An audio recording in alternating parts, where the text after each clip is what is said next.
Il a chassé son père sans savoir qui il était vraiment. La pluie tombait fort ce soir-là. Pas une pluie douce, pas une pluie passagère.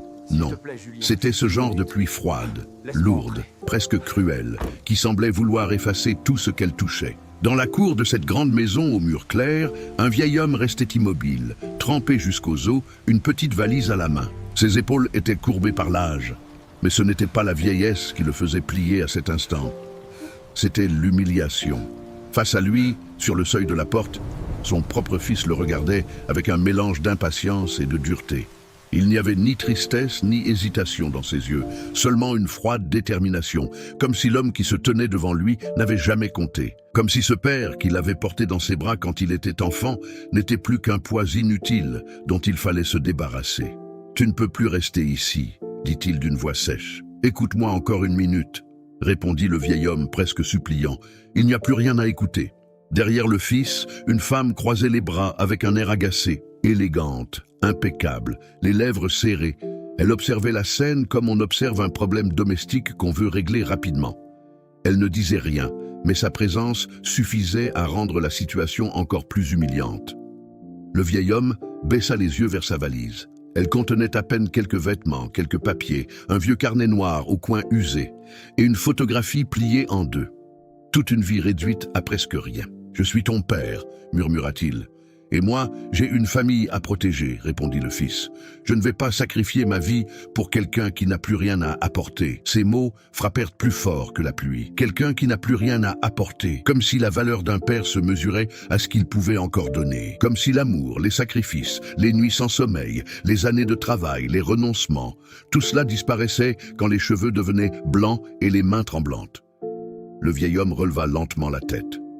Dans ses yeux fatigués, il y avait de la peine, une immense peine.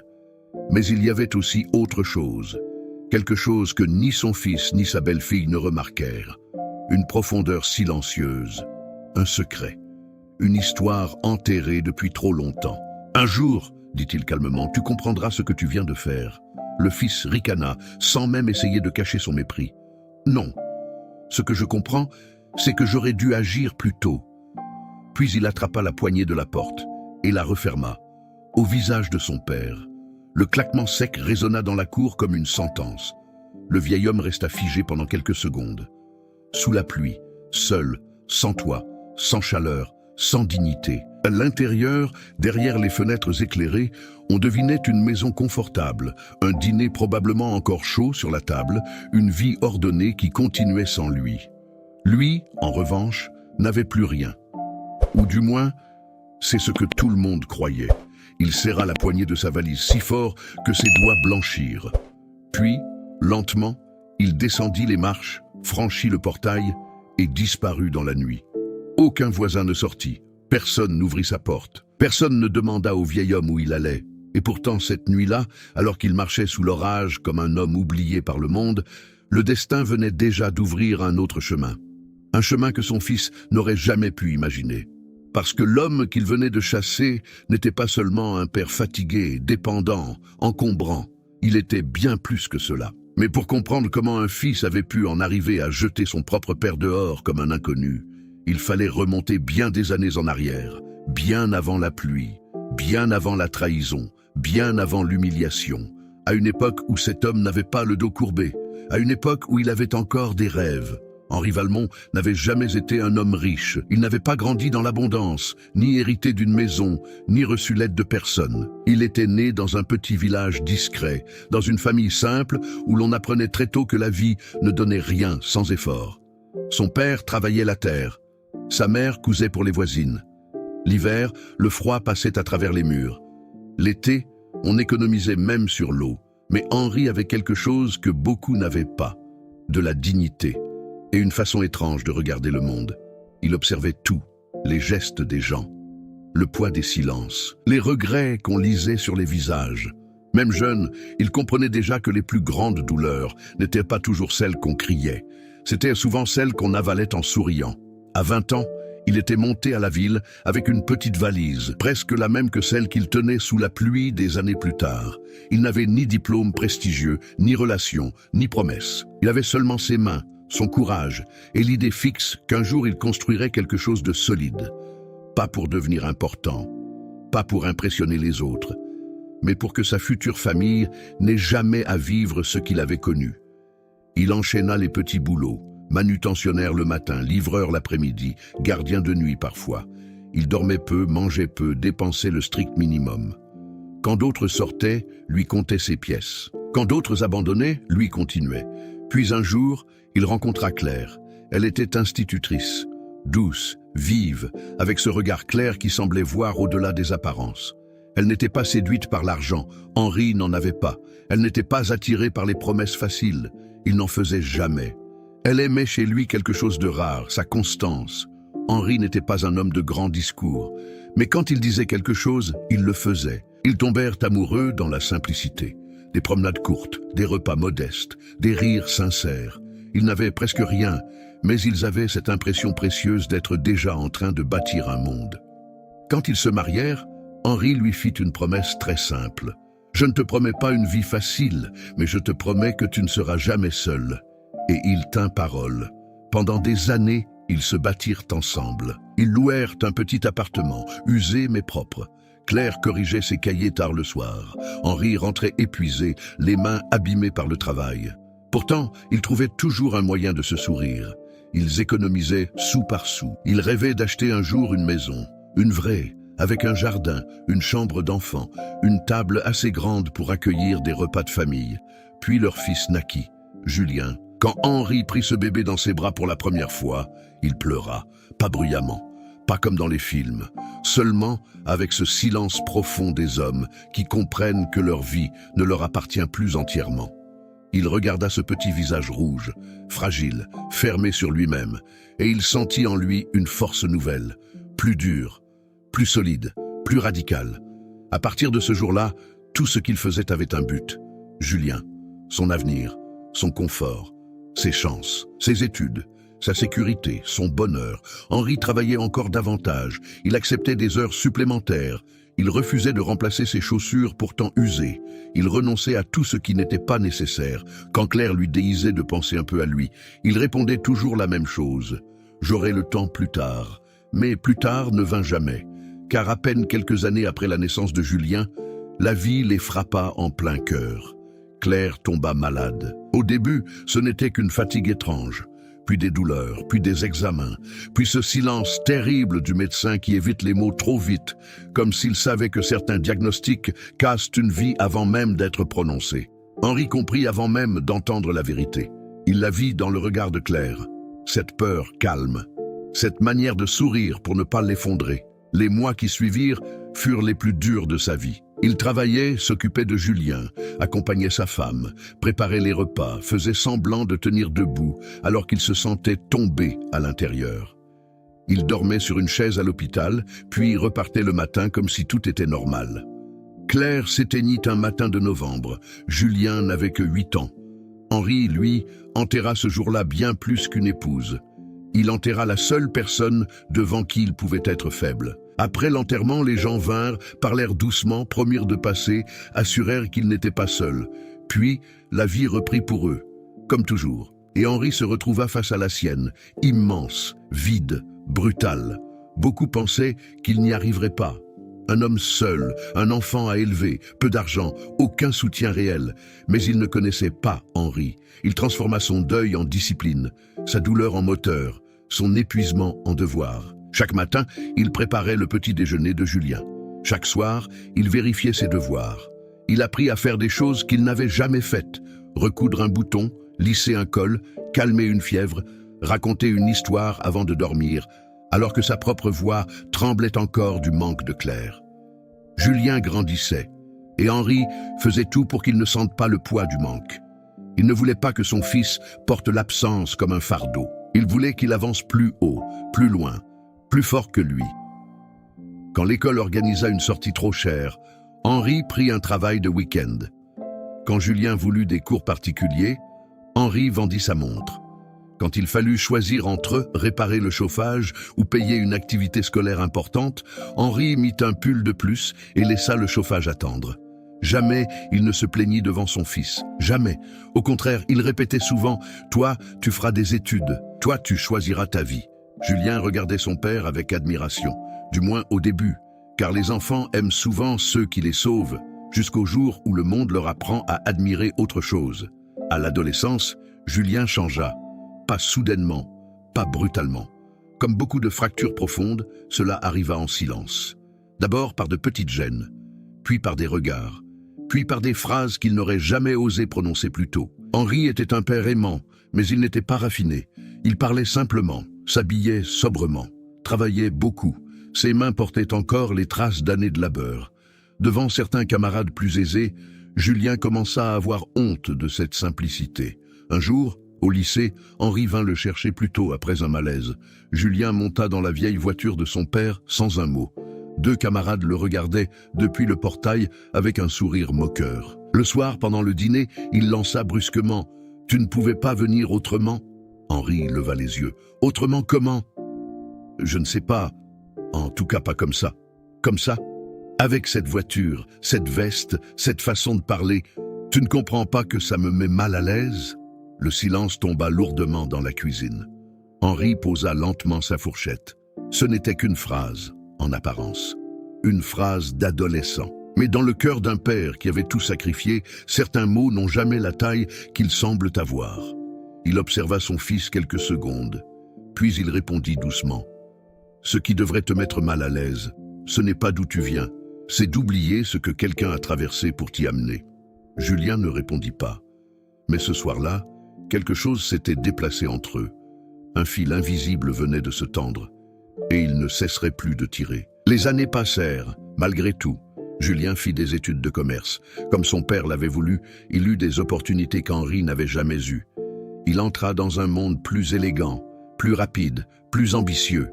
Un monde où les gens jugeaient les autres à leur montre, à leur adresse, à leur aisance sociale. Henri, lui, restait en retrait.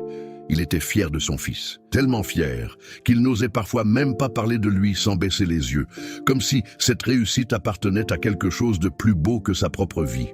Pour financer la dernière année d'études de Julien, il prit une décision qu'il ne révéla à personne. Il vendit le terrain de famille que son père lui avait laissé. Ce terrain, ce n'était pas simplement un bien. C'était tout ce qui restait de ses origines. Le dernier lien concret avec son passé, avec ses parents, avec l'enfance rude qu'il avait pourtant construit. Il jura devant le notaire que ce sacrifice aurait un sens. Julien ne le sut jamais, du moins pas à ce moment-là. Quand il obtint son diplôme, Henri fut celui qui applaudit le plus fort.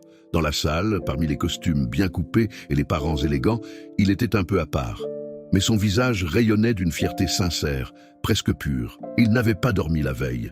Il avait relu 10 fois l'invitation. Il avait repassé sa chemise lui-même. Il voulait être digne de ce jour.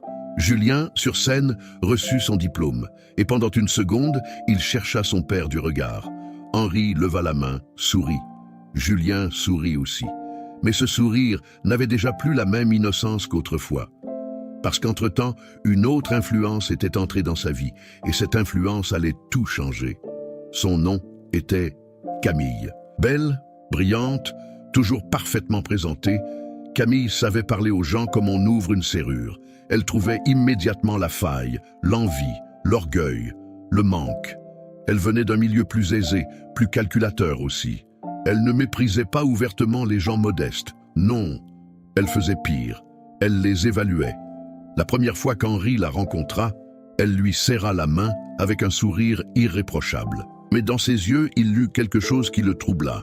Non pas de la méchanceté visible, quelque chose de plus froid, une forme de tri, comme si elle était déjà en train de décider où le ranger dans sa hiérarchie personnelle. Julien, lui, semblait transformé avec elle, plus sûr de lui, plus impatient aussi, comme s'il avait enfin trouvé le monde auquel il voulait appartenir et qu'il n'acceptait plus rien qui lui rappelait d'où il venait. Henri tenta de ne pas juger. Il se disait que l'amour rend parfois les jeunes excessifs, que le temps remet les choses à leur place, que son fils finirait par comprendre l'essentiel. Il se trompait, parce que certaines personnes n'entrent pas dans une famille pour l'aimer. Elles y entrent pour la remodeler. Et Camille, peu à peu, allait apprendre à Julien à regarder son propre père non plus comme un homme qu'il avait construit, mais comme un vestige gênant d'un passé qu'il voulait effacer. Le jour où Henri comprit vraiment que quelque chose de grave était en train de naître, ce ne fut pas lors d'une dispute. Ce fut lors d'un dîner. Un dîner apparemment banal. Un dîner où, pour la première fois, il sentit très clairement qu'il n'était plus à sa place dans la vie de son fils. Et il était encore loin d'imaginer jusqu'où ce rejet irait. Le dîner, où il a compris qu'il n'était plus le bienvenu. Henri avait connu la fatigue, la faim, le deuil, le manque. Il avait connu les fins de mois impossibles, les nuits blanches à l'hôpital, les réveils où l'on se lève uniquement parce qu'un enfant dépend de vous. Il avait connu cette forme de douleur silencieuse qui ne laisse aucune trace visible et que personne ne remarque parce qu'elle n'interrompt jamais le cours normal du monde. Mais ce soir-là, autour d'une table élégante, nappée de blanc, avec des verres fins et des assiettes qu'on ne sort que pour les belles occasions, il allait découvrir une humiliation d'un autre genre, une humiliation plus polie, plus civilisée, plus froide. Et parfois, c'est celle-là qui détruit le plus. Julien avait invité son père à dîner chez lui. Depuis quelque temps, il avait quitté son petit appartement pour s'installer dans une maison moderne, située dans un quartier calme et recherché. Une maison lumineuse, parfaitement décorée, où rien ne semblait laissé au hasard. Les meubles étaient choisis avec goût. Les objets semblaient tous raconter une certaine réussite. Même le silence du lieu avait quelque chose de sophistiqué. Quand Henri arriva, une bouteille de vin modeste à la main, il prit quelques secondes devant le portail avant d'oser sonner. Il avait repassé sa chemise 2 fois. Il s'était rasé avec soin. Il avait hésité longtemps devant son armoire, finalement choisissant sa veste la moins usée. Il savait très bien que tout cela n'avait sans doute aucune importance pour les autres. Mais pour lui, cela en avait une immense. Il voulait faire honneur à son fils. Camille ouvrit la porte avec un sourire lisse. « Bonsoir Henri, entrez, nous vous attendions. » Cette phrase, prononcée avec une parfaite correction, aurait pu sembler chaleureuse à n'importe qui, mais il y avait dans sa voix une distance presque imperceptible. Une façon de rappeler, sans jamais le dire, qu'il n'était pas chez lui ici, qu'il était un invité toléré, pas un membre naturel du décor.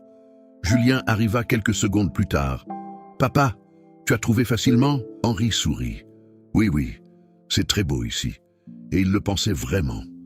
Il entra, regardant autour de lui avec une admiration discrète. Tout ce qu'il voyait, il le reliait immédiatement à son fils. La réussite, la stabilité, le confort. Chaque détail lui donnait le sentiment que ses sacrifices n'avaient pas été vains. Pendant quelques instants, il oublia presque cette gêne étrange qui s'était installée entre eux au fil des années. Puis, le dîner commença. Au début, les conversations furent simples. Le travail de Julien, un projet en cours, quelques phrases sur le quartier. Camille parlait bien, avec aisance, toujours dans le bon ton. Julien riait un peu plus fort qu'avant, comme s'il avait appris à occuper l'espace autrement. Henri, lui, écoutait beaucoup. Il intervenait peu, de peur de casser ce fragile équilibre. Puis un couple d'amis de Camille arriva en retard, Thomas et Élodie. Des gens polis, bien habillés, souriants, sûrs d'eux. Ils saluèrent Henri avec cette gentillesse automatique qu'on réserve parfois à ceux qu'on ne sait pas vraiment situer. On lui demanda ce qu'il faisait dans la vie. Question simple, question banale, question terrible. Henri répondit honnêtement. J'ai travaillé un peu partout. Logistique, gardiennage, manutention, tout ce qu'il fallait pour avancer. Thomas hocha la tête avec un sourire flou. Ah, vous êtes de cette génération courageuse, celle qui savait se contenter de peu, se contenter de peu. Henri sourit par politesse, mais une petite gêne se posa en lui. Il n'avait jamais eu le sentiment de se contenter de peu. Il avait eu le sentiment de se battre avec ce qu'il avait. Ce n'était pas la même chose. L'une parle de résignation, l'autre de survie. Camille reprit aussitôt la conversation, comme pour éviter que le sujet ne s'éternise. Henri a énormément travaillé pour permettre à Julien de faire de belles études. La phrase était juste, mais la manière dont elle était dite le dérangea. On aurait dit qu'elle parlait d'un ouvrier loyal, d'un homme utile, dans l'arrière-plan d'une réussite plus noble, pas d'un père. Julien, lui, garda le silence, et ce silence blessa Henri plus qu'il ne l'aurait cru, parce qu'il aurait suffi de peu. Un mot, une phrase. « Mon père a tout sacrifié pour moi. » Mais Julien ne dit rien. Le repas se poursuivit. On parla d'investissement, d'immobilier, de voyage. Thomas évoqua un projet d'achat dans le sud. Élodie parla des écoles privées dans lesquelles elle voulait inscrire ses futurs enfants. Henri suivait tant bien que mal. Par moments, il hochait la tête sans être certain d'avoir compris. Le monde autour de cette table lui semblait lointain, presque codé. Puis Thomas, sans mauvaise intention apparente, demanda « Et vous vivez où maintenant, Henri ?» Henri posa son verre. « toujours dans le même appartement. Pas très grand, mais ça me suffit. Camille échangea un regard rapide avec Élodie, un regard infime, presque invisible. Mais Henri le vit, et il comprit. Il comprit que son appartement était devenu, dans leur esprit, quelque chose qu'on mentionne avec délicatesse, quelque chose qu'on contourne, un détail un peu honteux dans une conversation où tout le monde exhibe, même sans le vouloir, les signes de sa réussite. Julien but une gorgée de vin. Puis il dit, comme pour arranger la situation, « Papa est très attaché à ses habitudes. Il n'a jamais voulu changer de cadre. » Henri le regarda. Ce n'était pas vrai.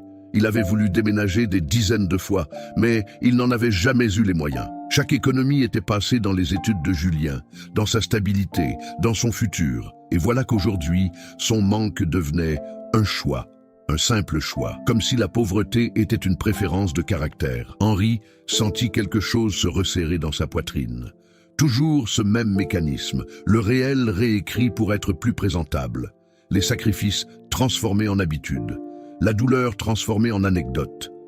Il baissa les yeux vers son assiette. Le repas lui sembla soudain sans goût. Quelques minutes plus tard, Camille apporta le dessert, une tarte fine aux poires, parfaite. Tout était parfait dans cette maison, jusqu'au geste. Henri voulut aider à débarrasser. « Non, non, laissez », dit Camille avec un sourire maîtrisé. « Reposez-vous. » Là encore, cette phrase avait l'air aimable, mais elle contenait autre chose. Une mise à distance. Comme si sa simple présence près de la cuisine risquait de déranger l'ordre précis du lieu. Julien emmena Thomas voir la cave à vin. Henri se retrouva quelques secondes seul dans le salon avec Élodie, qui observait des photos sur un meuble. « C'est votre fils ici ?»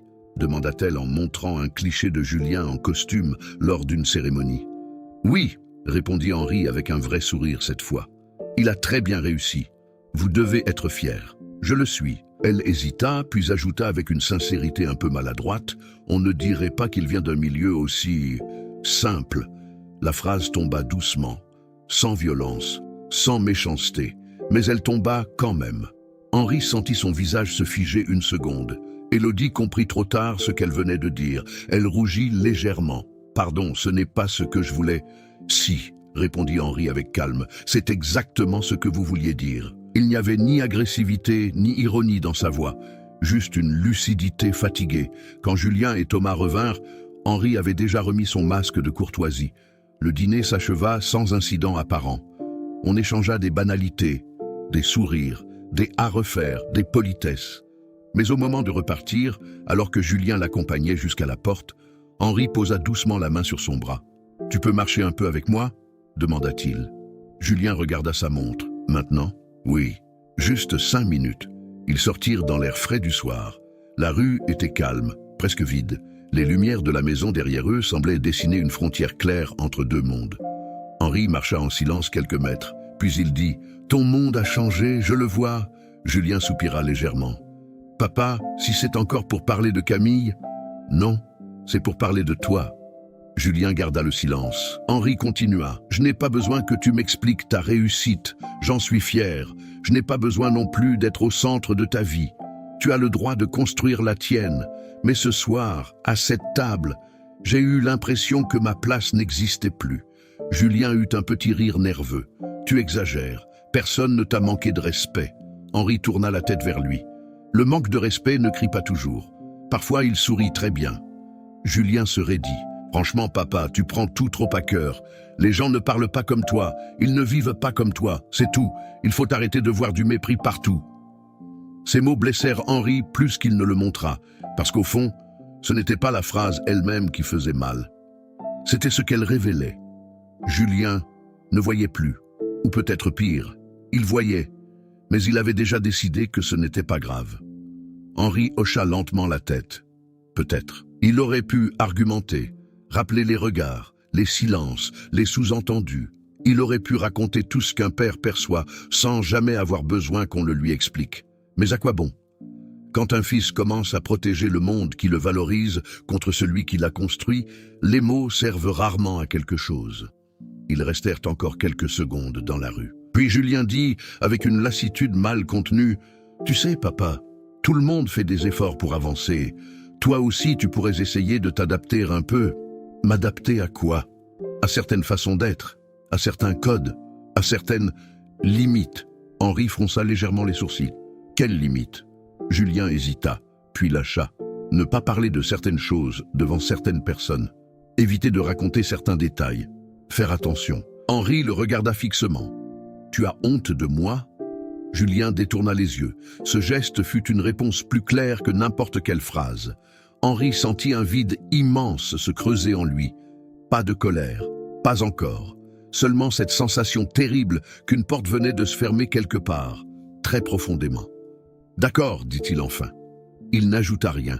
Julien sembla soulagé de voir qu'il ne faisait pas de scène. Ils se séparèrent. Henri marcha jusqu'à l'arrêt de bus, seul, la tête basse. Il n'avait pas voulu venir en voiture pour éviter les frais de stationnement. Dans le reflet de la vitre, tandis qu'il attendait sous une lumière blafarde, il se vit soudain comme les autres devaient le voir. Un homme âgé, modeste, mal assorti au décor du succès moderne. Et pour la première fois depuis très longtemps, une pensée affreuse le traversa. Peut-être que son fils avait réellement honte de lui. Cette idée ne le quitta plus. Les semaines passèrent, puis les mois. Julien appelait moins. Camille trouvait toujours une raison élégante pour écourter les visites. Tantôt ils avaient un dîner, tantôt un week-end prévu, tantôt des obligations. Henri ne demandait presque rien. Il ne voulait pas forcer sa place. Il se disait que tout finirait par se calmer. Mais à mesure que le silence s'installait, autre chose progressait discrètement dans la vie de Julien. L'ambition. Une ambition de plus en plus mordante, nourrie par la comparaison, par le besoin d'être à la hauteur de ceux qu'il fréquentait, par cette obsession moderne de paraître toujours en avance, toujours plus haut, toujours plus fort. Julien voulait investir, acheter plus grand, monter une société, être reconnu, ne plus seulement appartenir à un milieu favorisé par alliance, mais en devenir un membre incontournable. Camille encourageait tout cela. Elle parlait rendement. Réseau, positionnement, image. Elle savait flatter ce qu'il y avait de plus fragile chez lui, cette vieille honte qu'il portait depuis l'adolescence, cette peur secrète d'être celui qui vient de trop bas. Un soir, alors qu'il dînait seul, elle lança doucement. « Tu sais ce qui te freine encore un peu ?» Julien leva les yeux. « Quoi? Ton histoire ?» Il fronça les sourcils. « Mon histoire? Oui, tu as réussi, c'est vrai. Mais tu restes attaché à des choses qui ne correspondent plus à la vie que tu veux construire. » Julien ne répondit pas. Camille poursuivit, toujours calme. « Je ne parle pas seulement de ton passé. Je parle aussi de ce qui, dans le présent, continue à le représenter. » Julien comprit. « Tu parles de mon père. » Camille prit quelques secondes avant de répondre. Comme toujours, elle savait que les silences bien placés sont parfois plus efficaces que les mots. « Je dis seulement qu'il prend beaucoup de place émotionnellement. Et parfois, socialement aussi. C'est mon père. Oui, et personne ne te demande de l'abandonner. Mais il faut poser des limites. Tu ne peux pas construire une vie solide si tu restes prisonnier de la culpabilité. » Le mot était bien choisi. Culpabilité. Camille venait de renverser toute la perspective. Ce n'était plus le père qui avait besoin d'amour et de reconnaissance. C'était le fils qui devait se libérer d'un poids émotionnel excessif. À partir de ce moment-là, chaque devoir filial pouvait être requalifié en frein. Chaque présence du père en gêne. Chaque sacrifice passé en dette trop lourd à porter. Julien se laissa progressivement convaincre. Au début, cela prit la forme de petites décisions. Ne plus inviter Henri quand des collègues venaient, répondre plus tard à ses messages, écourter les appels, reporter les visites. Puis vinrent des phrases nouvelles. « Papa, tu aurais dû prévenir avant de passer. Ce n'est pas le bon moment. On a besoin d'intimité. Tu sais, il faut que chacun vive sa vie. » Henri encaissait tout avec ce mélange douloureux de tristesse et de patience qu'ont parfois les parents quand ils comprennent que protester risquerait seulement d'accélérer la perte. Alors, il se faisait petit, plus petit encore. Il appelait moins, il demandait moins. Il apprenait à ne pas déranger. Pourtant, malgré la distance, il continuait à veiller. Quand Julien disait au téléphone qu'il était fatigué, Henri passait acheter de quoi cuisiner et déposait discrètement des plats maison devant leur porte. Quand il apprenait qu'un projet se passait mal, il priait en silence le soir, lui qui ne priait presque jamais pour lui-même. Quand il recevait un peu d'argent en trop, après avoir réglé ses factures, il mettait de côté au cas où Julien aurait besoin. Un père ne cesse pas d'être père parce qu'on lui ferme la porte. Il continue souvent à aimer depuis le seuil. Puis, un hiver, Henri fit une mauvaise chute dans son immeuble. Rien de spectaculaire. Pas d'accident dramatique. Juste un escalier mal éclairé, une marche humide, un moment de vertige. Il resta assis plusieurs minutes au pied des marches, sonné, incapable de se relever immédiatement. Une voisine finit par l'aider. Elle insista pour appeler quelqu'un. Henri refusa d'abord. Puis, devant la douleur dans sa hanche, il accepta qu'on prévienne Julien. Celui-ci arriva près de 2 heures plus tard. Pas seul, avec Camille. Julien avait l'air contrarié, plus qu'inquiet. « Pourquoi tu n'as pas appelé un médecin directement ?» demanda-t-il en entrant. « Je ne voulais déranger personne. »« Eh bien pourtant, tu nous as dérangés, » dit Camille, avant de se reprendre avec un sourire. « Enfin, je veux dire, on est venu aussi vite qu'on a pu. » Henri les regarda en silence. La douleur physique importait presque moins que ce malaise grandissant. Il sentait qu'il n'était plus perçu comme un père fragile qu'on protège, mais comme un problème logistique, une complication. Julien l'emmena finalement faire examiner sa hanche. Rien de cassé, mais une immobilisation et quelques semaines difficiles à prévoir. Le médecin parla de prudence, d'accompagnement, d'un environnement plus adapté à son âge. Sur le chemin du retour, dans la voiture, Camille prit la parole la première. « Tu ne peux pas continuer seul comme ça. » Henri regardait la route. « Je me débrouille encore. »« Jusqu'à quand ?»« Aussi longtemps que possible. » Julien serra le volant. « Papa, sois raisonnable. Ton immeuble n'est pas pratique. Tu n'as personne sur place. Si quelque chose de plus grave arrive... » Henri comprenait l'argument. Bien sûr qu'il le comprenait. Mais derrière cette logique, il sentit une autre direction se dessiner. Quelque chose qu'on n'osait pas encore nommer clairement. Il ne répondit rien. Les jours suivants, Julien et Camille revinrent plus souvent.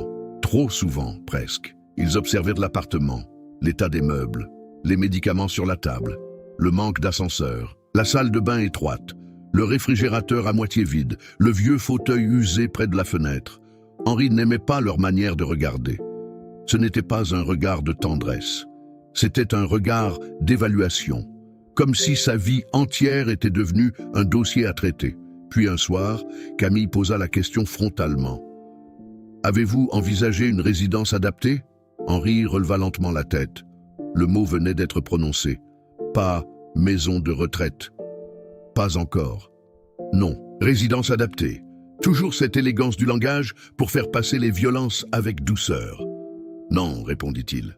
Pourtant, ce serait plus sûr, dit Julien. Plus sûr pour qui ? Demanda calmement Henri.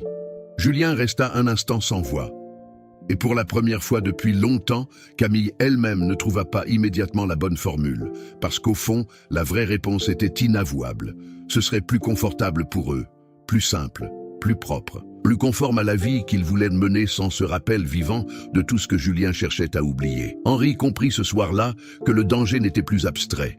Quelque chose était en marche, quelque chose de froid. Et il sentit, dans un coin de sa mémoire, remonter le souvenir du petit carnet noir qu'il gardait depuis des années au fond d'un tiroir. Un carnet que personne ne connaissait vraiment. Un carnet contenant des noms, des dates, des preuves, des décisions anciennes. Le témoignage d'une vie que même son propre fils ignorait en grande partie. Henri ne l'ouvrit pas encore. Pas ce soir-là. Il se contenta de regarder Julien. Longtemps. Comme un homme qui cherche une dernière fois sur un visage familier la trace de l'enfant qu'il a aimé de tout son être.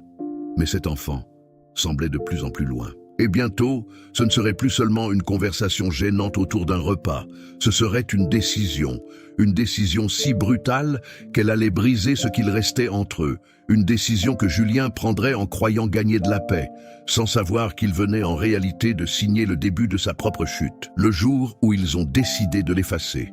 Il y a des blessures qui arrivent avec un cri. Et il y en a d'autres qui s'installent avec des voix calmes, des mots raisonnables, des sourires fatigués, des phrases qui prétendent vouloir votre bien pendant qu'elles vous arrachent peu à peu votre place dans le monde. Henri le savait désormais.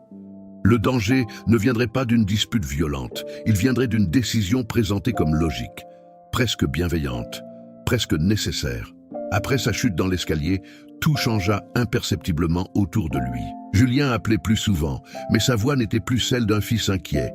C'était la voix d'un homme qui gère un dossier, qui évalue un problème, qui cherche une solution pratique. Camille, elle, était devenue encore plus présente, thé ou jour poli. Toujours mesuré, toujours prêt à organiser, prévoir, sécuriser. Ces mots revenaient sans cesse. Organiser, prévoir, sécuriser, comme si la vie entière d'Henri n'avait été qu'un désordre qu'il devait enfin corriger. Au début, ils proposèrent de petites choses, une aide ménagère, un système d'alarme, un service de livraison. Puis très vite, ils revinrent à cette idée qu'Henri refusait obstinément d'entendre. La résidence, la structure adaptée, le lieu plus sûr. Henri opposait toujours la même réponse. « Je veux rester chez moi ». Et à chaque fois, Julien répondait avec une patience de plus en plus tendue. « Ce n'est pas une question de vouloir, papa. C'est une question de réalité. » La réalité. Encore ce mot. Comme si la réalité appartenait à ceux qui parlaient le mieux. Comme si lui, parce qu'il était vieux, parce qu'il marchait plus lentement, parce qu'il vivait avec peu, n'avait plus le droit de définir lui-même ce qui comptait dans sa propre existence. Un après-midi gris de février, Julien arriva sans prévenir. Henri était assis près de la fenêtre, une couverture sur les genoux, en train de relire un vieux journal qu'il ne lisait même plus vraiment. Quand il entendit la clé tourner dans la serrure, il releva la tête, surpris. Julien entra avec un dossier à la main. Pas un sac de course, pas un repas chaud, pas une attention. Un dossier. Henri comprit immédiatement que ce n'était pas une visite ordinaire. « Tu as une clé ?» demanda-t-il. « Oui, répondit Julien.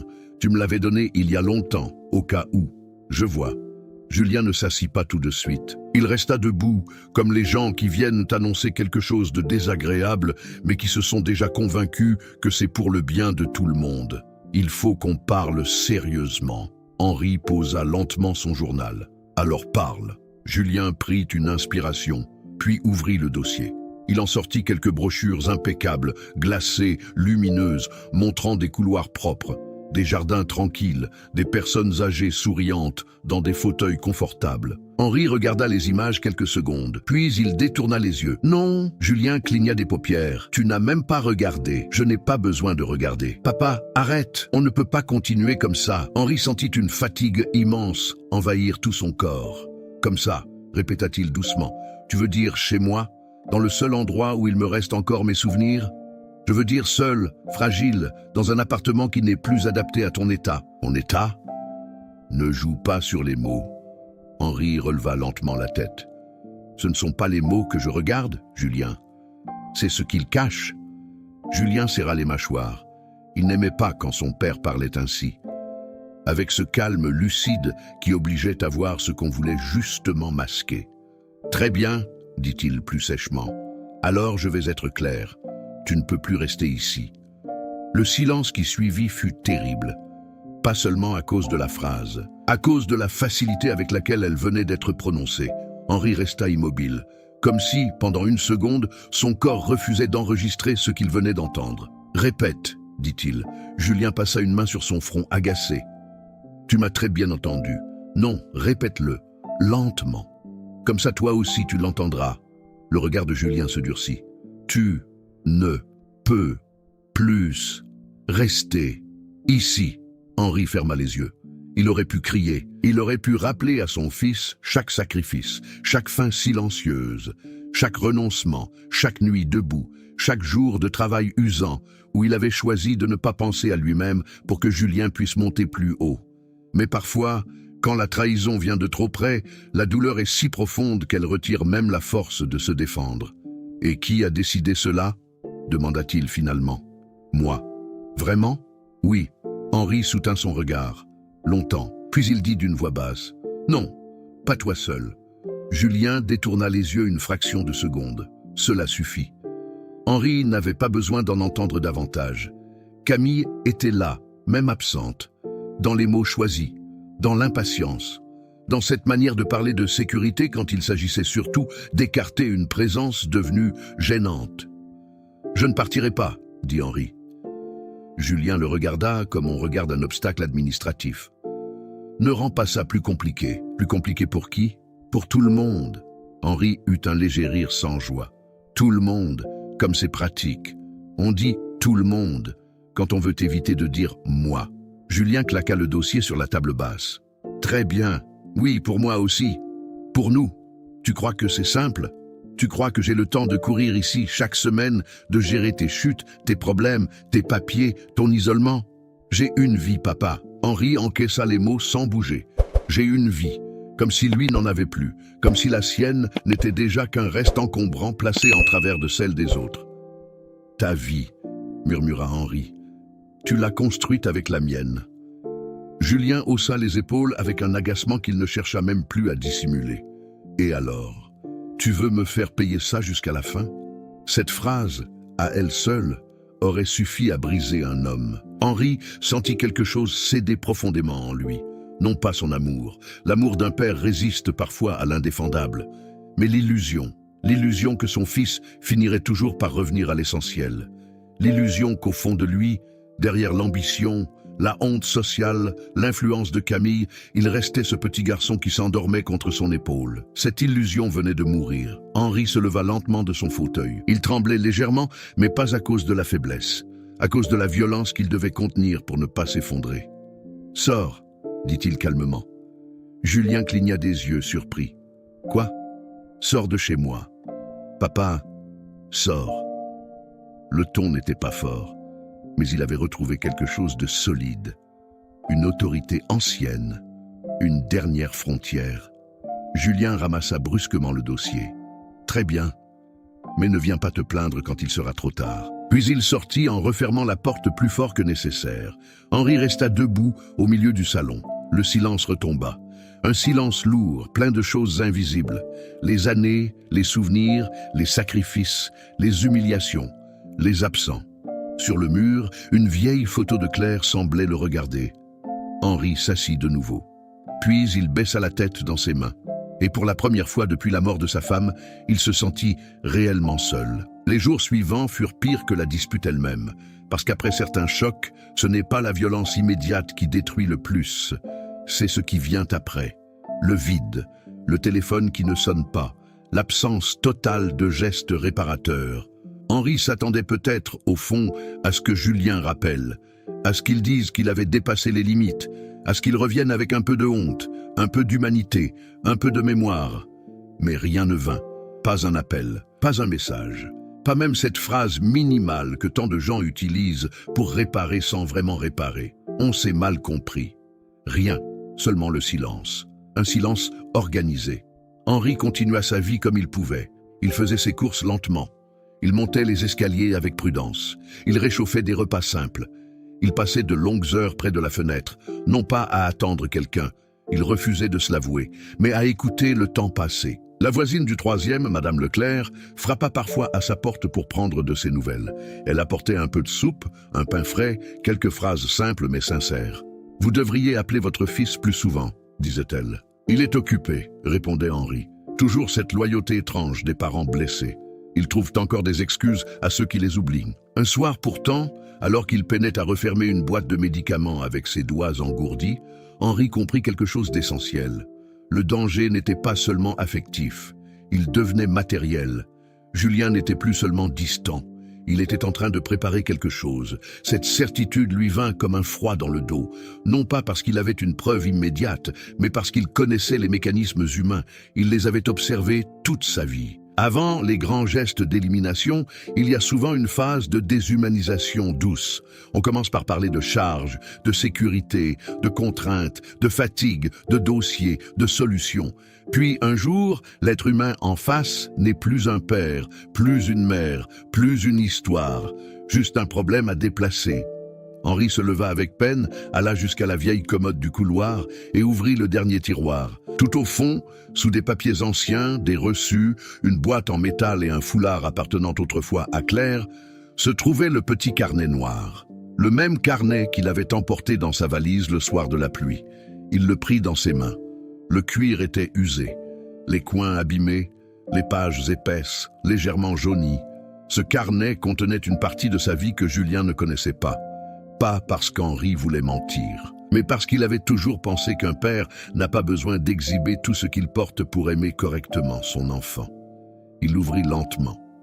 À l'intérieur, il y avait des noms, des dates, des copies de références notariales, des notes prises à la main, des décisions financières, des preuves de propriété, des détails précis liés au terrain vendu, à certains placements effectués discrètement des années auparavant, à une promesse faite à Claire, et surtout, à une structure légale que très peu de gens connaissaient. Henri passa le doigt sur une ligne, puis sur une autre. Et un souvenir revint, clair, alité, affaibli mais lucide, lui parlant d'une voix basse dans la lumière triste d'un après-midi d'hôpital. Un jour, si Julien oublie l'essentiel, ne lui donne pas tout trop facilement. Laisse la vie lui apprendre ce que nous n'aurons peut-être pas le temps de lui transmettre. À l'époque, Henri avait refusé d'entendre cette hypothèse. Il avait trouvé cette idée injuste, cruelle même. Comment imaginer que leur fils puisse un jour devenir étranger à ce point? Et pourtant, Henri referma le carnet. Pas encore. Le moment n'était pas venu, pas tant qu'il lui resterait le moindre espoir d'éviter l'irréparable. Ce fut Camille qui lança l'étape suivante. Henri le comprit immédiatement quand elle l'appela, 3 jours plus tard. Sa voix était douce, trop douce. « Bonjour Henri, j'espère que vous allez un peu mieux. Je vais comme un homme qu'on essaie de déplacer contre son gré, répondit-il calmement. Il y eut un très léger silence. Puis elle reprit, toujours lisse. Julien est très affecté par votre dispute. Vraiment? Bien sûr, il ne dort presque pas. Henri ne répondit rien. Il ne croyait pas un mot de cette mise en scène. Ou plutôt, il croyait à la fatigue de Julien, oui, mais pas à son remords. On peut être troublé par un conflit sans souffrir d'avoir été injuste. On peut être simplement dérangé que l'autre résiste. Camille poursuivit, nous voulions vous proposer quelque chose de raisonnable, temporaire, le temps que vous récupériez. Henri regardait la pluie glisser contre sa vitre. Je vous écoute. Venez vivre quelque temps à la maison. N'importe qui de l'extérieur aurait pu entendre là une belle proposition, une marque de responsabilité, une tentative de rapprochement. Henri, lui, entendit immédiatement autre chose. Le contrôle, l'observation rapprochée, la transition. On ne déplace pas quelqu'un d'un coup quand on veut se sentir innocent. On commence par l'accueillir. Puis on constate que la cohabitation est difficile. Puis on conclut que la structure adaptée est la seule solution. Il connaissait la logique. Non, répondit-il simplement. Camille laissa tomber un soupir presque imperceptible. Vous rendez les choses très compliquées, Henri. Non, je les rends visibles. C'est différent. Vous êtes injuste. Julien essaie vraiment d'aider. Aider qui? Vous. Henri ferma les yeux quelques secondes. Puis il dit avec une douceur glaciale. Quand on aide quelqu'un, on commence par lui demander ce qu'il veut, pas par décider ce qui arrange les autres. Camille ne répondit pas tout de suite. Quand sa voix revint, elle avait perdu un peu de son velours. Vous savez, il arrive un moment où l'entêtement devient irresponsable. Et il arrive un moment où l'ambition devient inhumaine. Elle raccrocha presque aussitôt. Henri resta immobile, le téléphone encore contre son oreille. Il venait de comprendre que la façade commençait à se fissurer.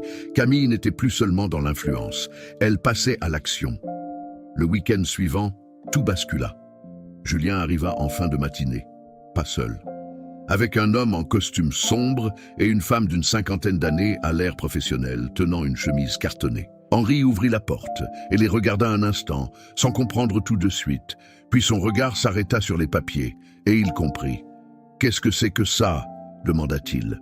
Julien entra, sans attendre vraiment qu'on l'y invite. « On est là pour régulariser certaines choses. » Henri ne bougea pas. « Qui sont ces gens ?»« Maître Renaud, » dit Julien en désignant l'homme. Et Madame Borel, assistante sociale indépendante. Henri sentit la colère monter enfin. Pas une irritation, une vraie colère, lente, profonde, rouge. Tu fais entrer des inconnus chez moi? Ce ne sont pas des inconnus, ce sont des professionnels. Madame Borel s'avança avec un sourire prudent. Monsieur Valmont, nous sommes là pour évaluer votre situation et envisager les meilleures solutions pour votre sécurité. Henri tourna la tête vers elle. Ma sécurité? Oui. Au vu de votre isolement, de votre chute récente et de certaines difficultés. Quelles difficultés? Coupa Henri. La femme consulta ses notes. Mobilité réduite, logement peu adapté, absence d'entourage permanent. Henri éclata d'un rire bref, sec, sans joie. Absence d'entourage permanent. C'est une manière élégante de dire que mon fils a cessé de faire son devoir? Julien devint livide. Papa, arrête immédiatement. Mais Henri n'était plus disposé à se taire. Non, cette fois non. Il se tourna vers le notaire. Et vous? Vous êtes venu faire quoi exactement?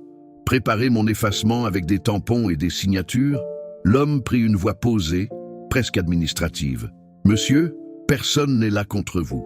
Il s'agit simplement d'anticiper des décisions patrimoniales et pratiques si votre état venait à se dégrader. Patrimonial. Le mot claqua dans l'air. Henri fixa Julien. Et d'un coup, tout fut clair. Plus clair encore qu'avant. Ce n'était pas seulement son confort, pas seulement son image, pas seulement la gêne. Il y avait aussi l'argent, la maison future, les décisions à sécuriser, les biens à orienter avant qu'il ne soit trop tard. Le vieux père n'était plus seulement un fardeau, il devenait un risque pour l'ordre qu'il voulait installer. Henri avança d'un pas. Sa voix était basse, mais chaque syllabe semblait taillée dans la pierre. « Sortez de chez moi !» Personne ne bougea. Julien tenta un ton conciliant. « Papa, ne dramatise pas, on veut juste mettre les choses en ordre. » Henri le regarda avec une telle intensité que, pendant une seconde, Julien baissa les yeux comme un enfant pris en faute. « Mettre de l'ordre ?» répéta Henri. « Alors écoute-moi bien, l'ordre dans cette maison, c'est moi. La mémoire, c'est moi. Le passé que tu veux effacer, c'est moi. Et tant que je tiens debout, personne ne signera quoi que ce soit à ma place. » Madame Borel recula légèrement. Le notaire referma sa serviette. Julien, lui, avait perdu patience. « Très bien, » cria-t-il. « Puisque tu refuses toute aide, ne viens plus jamais me demander quoi que ce soit. » Henri soutint son regard. « Je ne t'ai rien demandé depuis des années. » Le silence fut si brutal qu'on aurait dit qu'il avait vidé la pièce de son air. Julien resta figé, parce qu'au fond, il savait que c'était vrai. Henri n'avait jamais réclamé, jamais exigé, jamais fait peser ses sacrifices comme une dette. Tout ce qui se jouait ici venait d'eux, de leur gêne, de leur ambition, de leur besoin de nettoyer leur avenir, de tout ce qui rappelait une origine qu'ils jugeaient trop modeste. Le notaire fit un pas vers la sortie. Madame Borel le suivit. Avant de partir, elle jeta à Henri un regard étrange. Pas hostile, presque troublée. Comme si, derrière le dossier qu'on lui avait présenté, elle commençait soudain à voir l'homme réel. Julien resta seul encore quelques secondes. Sa respiration était courte, son visage fermé. Puis il dit cette phrase, celle qui allait tout faire exploser. « Tu crois encore avoir du pouvoir, mais tu n'es plus qu'un vieil homme seul. » Henri ne répondit pas tout de suite. Il sentit la phrase entrer en lui comme une lame. Puis il murmura « Peut-être » et il referma la porte. Doucement, très doucement, comme on ferme un cercueil sur une illusion. Ce soir-là, Henri ne dîna pas. Il resta assis longtemps dans le noir, sans allumer la lampe. La ville continuait dehors. Les voitures passaient. Les voisins vivaient. Quelqu'un riait dans la rue. Tout semblait normal, et pourtant, à l'intérieur de ce petit appartement usé, quelque chose d'irréversible venait de se produire. Henri ne pleura pas encore. Il se leva, ouvrit de nouveau la commode, sortit le carnet noir, puis une enveloppe ancienne, puis une clé. Une petite clé plate, discrète, attachée à un anneau sans inscription. Il posa les 3 objets sur la table, le carnet, l'enveloppe, la clé. Et pour la première fois depuis des années, il prit la décision de ne plus seulement subir, pas encore de frapper, pas encore de dévoiler, mais de se préparer. Parce que désormais, il savait une chose avec certitude. Julien n'allait pas s'arrêter là. Et quand la prochaine étape viendrait, elle serait plus violente, plus humiliante, plus définitive. Le fils n'était plus en train de s'éloigner. Il était en train d'achever symboliquement son père avant même de l'avoir perdu. Mais ce qu'il ignorait encore, c'est qu'en croyant parler à un vieil homme sans pouvoir, il venait d'ouvrir un jeu dont il ne connaissait absolument aucune règle. Quand il a tout perdu, quelqu'un a décidé de le retrouver. Les vraies chutes ne font pas toujours de bruit. Il arrive qu'un homme perde sa maison, son nom, sa place, sa dignité, sans qu'aucune sirène ne retentisse, sans qu'aucun voisin n'accourt, sans qu'aucune main ne se tende vraiment. Le monde continue. Les gens passent, les vitrines restent allumées. Les repas se servent à l'heure. Et quelque part, dans un coin oublié de la ville, une vie bascule dans le silence absolu. Henri ne savait pas encore que ce point de rupture était arrivé, mais il s'en approchait. Après la visite du notaire et de l'assistante sociale, plus rien ne fut pareil. Le peu de lien encore debout entre lui et Julien s'était fissuré au point de devenir presque méconnaissable. Désormais, quand son téléphone vibrait, c'était rarement pour prendre de ses nouvelles. C'était pour lui envoyer un document. Une information administrative, une suggestion urgente, une adresse de résidence, une brochure, un numéro à appeler, jamais un vrai geste, jamais cette phrase simple qu'un fils devrait encore savoir dire à son père « Comment tu vas, vraiment ?» Henri ne répondait presque plus, par fatigue, par dignité, par instinct de survie aussi. Il savait qu'à ce stade, chaque mot pouvait être réutilisé contre lui. La moindre faiblesse deviendrait une preuve, la moindre hésitation, un argument supplémentaire pour décider à sa place. Alors, il se taisait, il rangeait, il observait, il préparait intérieurement ce que tant de gens confondent avec de la résignation, alors qu'il s'agit parfois de la forme la plus lucide de la résistance, attendre le bon moment. Mais Julien, lui, n'attendait plus. La semaine suivante, il revint avec Camille. Cette fois, pas de professionnel, pas de notaire, pas d'évaluation officielle. Non, seulement eux deux. Un samedi après-midi, avec ce mélange de fausse douceur et de fermeté pratique qu'Henri avait appris à reconnaître. Camille entra, la première, un sac de viennoiseries à la main, comme si la politesse culinaire pouvait adoucir l'objectif réel de leur visite. « Nous voulions parler calmement », dit-elle. Henri, assis dans son fauteuil, les regarda sans répondre. Julien resta debout, toujours debout, comme s'asseoir aurait signifié qu'il venait encore voir un père et non gérer un problème. « Papa, il faut qu'on trouve une solution », dit-il. Henri leva lentement les yeux. « Une solution à quoi ? À cette situation. Ma vie est devenue une situation, maintenant. Ne commence pas. » Henri eut un bref sourire fatigué. « Je ne commence rien, Julien. Tu es venu avec la fin déjà écrite. » Camille posa le sac sur la table. « Ce n'est pas contre vous, Henri. Mais on ne peut plus continuer à faire comme si tout allait bien. Vous êtes isolé, vous refusez toute aide. Vous faites de chaque proposition un affront personnel. » Henri tourna la tête vers elle. « Parce que vos propositions ne parlent jamais de moi. Elles parlent de votre confort. » Julien expira bruyamment. Voilà, toujours la même chose. Toujours le procès, toujours la culpabilisation. Henri sentit la lassitude traverser ses os. « La culpabilité n'a besoin de personne pour exister, mon fils. Quand elle est là, elle parle toute seule. » Julien serra les poings. « Très bien, alors parlons clairement. Nous avons trouvé un endroit. Une résidence propre, calme, avec du personnel qualifié. On peut faire les démarches rapidement. Il y a une place disponible. » « Non. Tu n'as même pas écouté. » « Non. » Camille intervint, plus sèchement que d'habitude. « Vous n'avez pas le droit de tout refuser éternellement. » Henri la fixa. « Et vous, vous n'avez pas le droit de décider à ma place. » Pendant quelques secondes, personne ne bougea. Le silence dans la pièce était si dense qu'on aurait cru entendre chaque petit bruit du bâtiment. Une canalisation, une porte lointaine, le vent contre la fenêtre. Puis Julien posa sur la table une enveloppe. « C'est quoi ?» demanda Henri. « Une proposition. » Henri ne la toucha pas. Julien poursuivit. « Si tu acceptes la résidence, on s'occupe de tout. Les frais au début, le transfert, les papiers, et on mettra ton appartement en vente ensuite pour financer la suite plus sereinement. » Henri resta immobile. Il avait entendu chaque mot, chaque intention cachée derrière les termes « plus sereinement ». Son appartement, en vente, donc voilà. Enfin, le centre véritable de l'opération apparaissait sans le moindre voile. Ce n'était pas seulement l'âge, pas seulement la sécurité, pas seulement la gêne, c'était aussi la liquidation. L'organisation complète d'une sortie, du lieu, de la présence, des biens, de l'histoire. Henri regarda l'enveloppe comme si elle contenait du poison. « Tu veux vendre ma vie en me parlant de sérénité ?» demanda-t-il d'une voix basse. Julien leva les mains, exaspéré. « Ce n'est pas ta vie, c'est un appartement vétuste, mal placé, peu pratique. Et de toute façon, tu ne peux plus y rester seul. Je peux y vivre. Non, tu peux y tomber et mourir. » La phrase resta suspendue. Camille baissa un instant les yeux. Même elle sentit qu'il venait de franchir une ligne. Henri, lui, ne broncha pas. Il répondit après quelques secondes. « Mourir chez soi est parfois moins terrible que vivre là où on a été déposé. » Julien détourna le regard, parce qu'au fond, il savait exactement ce qu'il était en train de faire. Il ne le formulait pas ainsi.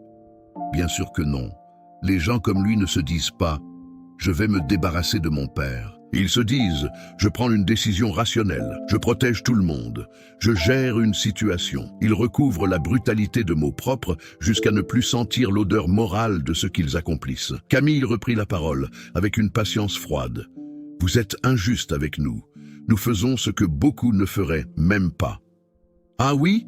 répondit Henri. « Et qu'est-ce que beaucoup ne feraient pas? Venir estimer combien de temps un vieux père peut encore rester rentable avant de le ranger ailleurs. » Julien frappa la table du plat de la main. « Ça suffit !» Henri ne bougea pas. Julien continua, la voix tremblante de colère. « Tu veux quoi au juste? Que je sacrifie mon travail, ma maison, mon couple, Ma paix, tout ça parce que tu refuses de voir la réalité. Cette fois, Henri se leva, lentement, avec difficulté, mais il se leva. Et quand il parla, sa voix n'était plus celle d'un homme fatigué. C'était celle d'un père debout pour la dernière fois devant son propre fils. « Ta paix !» répéta-t-il. « Tu parles de ta paix comme si je t'avais déclaré la guerre. » Julien, je t'ai donné ma jeunesse, je t'ai donné mes forces, j'ai enterré mes envies, vendu mes souvenirs, porté mes douleurs en silence pour que tu n'aies pas à les porter avec moi. Je ne t'ai jamais demandé de me rembourser. Jamais. Tout ce que je croyais avoir encore droit de recevoir de toi, ce n'était pas de l'argent, ce n'était pas du confort, c'était un peu de mémoire, un peu de respect, un peu d'humanité. Julien resta figé, Camille aussi. Henri reprit plus bas. Mais maintenant je comprends. Vous ne voulez pas m'aider, vous voulez vous débarrasser proprement de ce que je représente. Camille ouvrit la bouche pour répondre, mais Henri leva la main. Non, cette fois vous m'écouterez jusqu'au bout. Il posa la main sur le dossier de son fauteuil, comme pour se stabiliser. Tu as honte de moi depuis longtemps, Julien. Honte de mes vêtements, de ma façon de parler, de mon monde, de mes gestes, de mon âge, de mes traces de travail. Et maintenant que tu crois être arrivé là où tu voulais, tu veux couper la dernière racine qui rappelle d'où tu viens. Le visage de Julien se ferma complètement, parce qu'il n'avait plus d'arguments, seulement de la colère. Et chez ceux qui ne veulent plus se regarder en face, la colère vient souvent recouvrir la vérité comme une bâche sur un débris. « Très bien, » dit-il d'une voix blanche, « puisque c'est comme ça, tu te débrouilleras seul. » Henri soutint son regard. « Je me débrouille seul depuis bien avant que tu sois capable de tenir debout. » Julien attrapa l'enveloppe, la replia brutalement, puis fit demi-tour vers la porte. Camille le suivit, mais avant de sortir, elle se retourna une dernière fois. Son visage avait changé. Il n'y avait plus de douceur, seulement une irritation froide, presque nue. « Vous finirez par accepter, Henri, » dit-elle. « La vie oblige parfois les gens à comprendre ce qu'ils refusent. » Puis ils partirent, et cette phrase, Henri allait s'en souvenir. Parce qu'elle n'était pas une remarque, c'était presque une promesse. Les 3 jours suivants, quelque chose d'étrange se produisit. Pas de visite, pas d'appel, pas de message, un silence absolu, trop absolu. Henri connaissait assez bien les rapports humains pour savoir qu'après certaines menaces à peine voilées, le calme n'est pas toujours une trêve. C'est parfois une préparation. Le 4e jour, en rentrant de la pharmacie, il trouva sur sa porte une feuille glissée sous le battant. Une note de la copropriété. Retard de charge. Régularisation urgente. Henri fronça les sourcils. Il n'avait jamais eu de dette importante ici. Il payait lentement, avec difficulté parfois. Mais il payait, toujours. Il remonta, prit ses dossiers, vérifia ses relevés, et découvrit que certains prélèvements récents n'étaient pas passés. Il chercha longtemps, puis comprit que des modifications avaient été effectuées sur son compte. Des changements administratifs.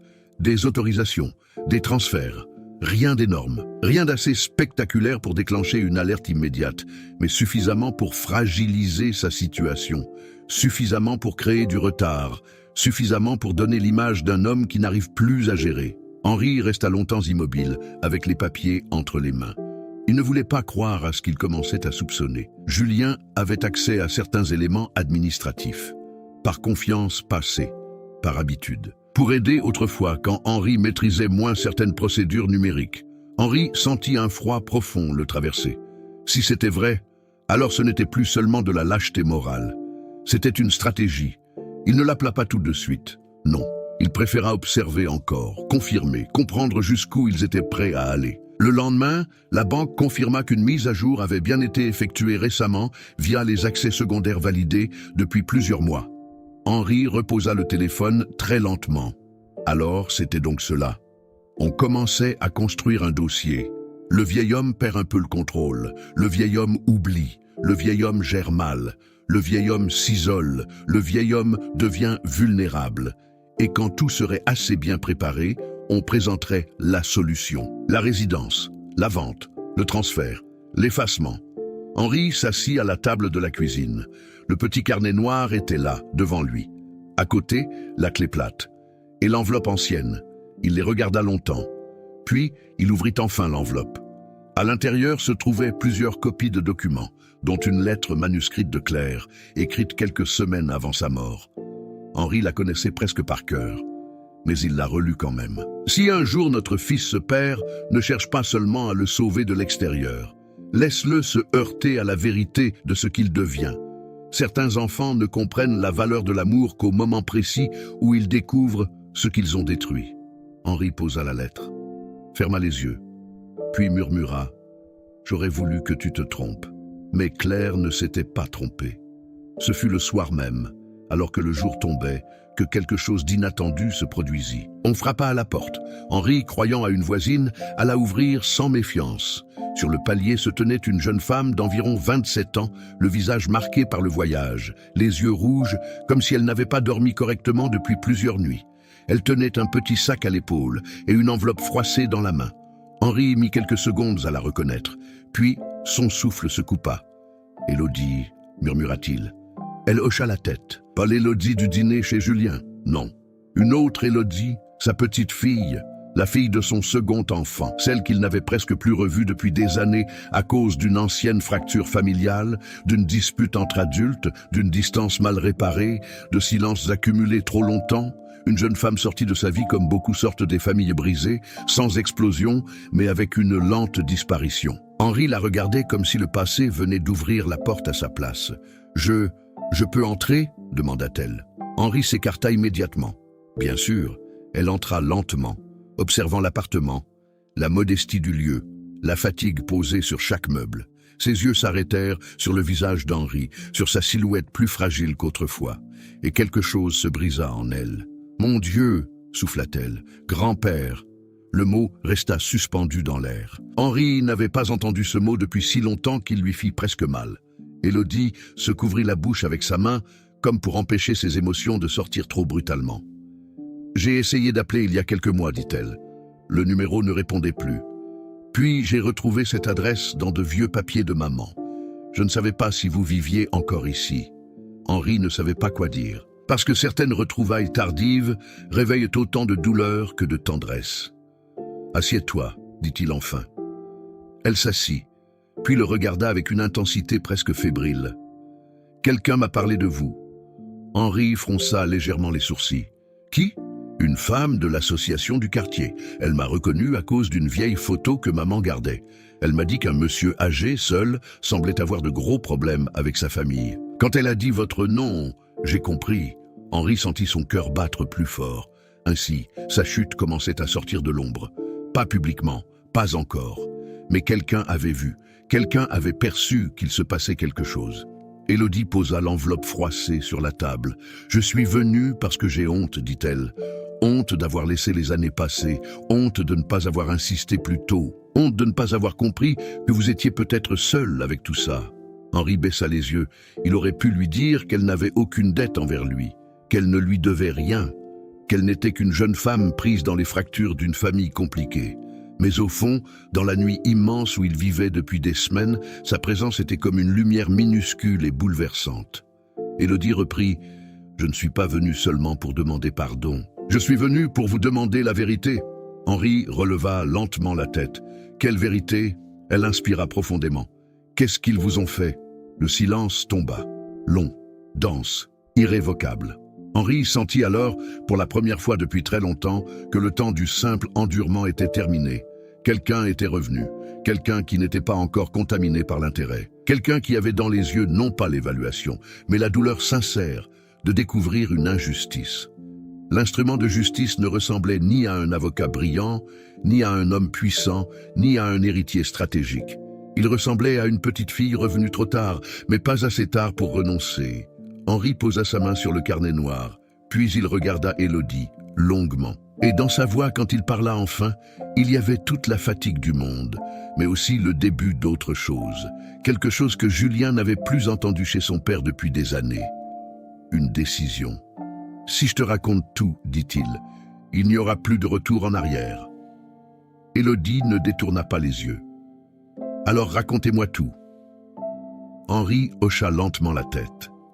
Dehors, la nuit s'épaississait sur la ville. Dedans, à la lumière jaune d'une vieille lampe, un vieil homme ouvrait enfin sa mémoire, et une jeune femme s'apprêtait à découvrir que l'homme qu'on avait voulu effacer n'était pas seulement une victime. Il était aussi le gardien d'une vérité capable de détruire tout ce que Julien croyait avoir solidement construit.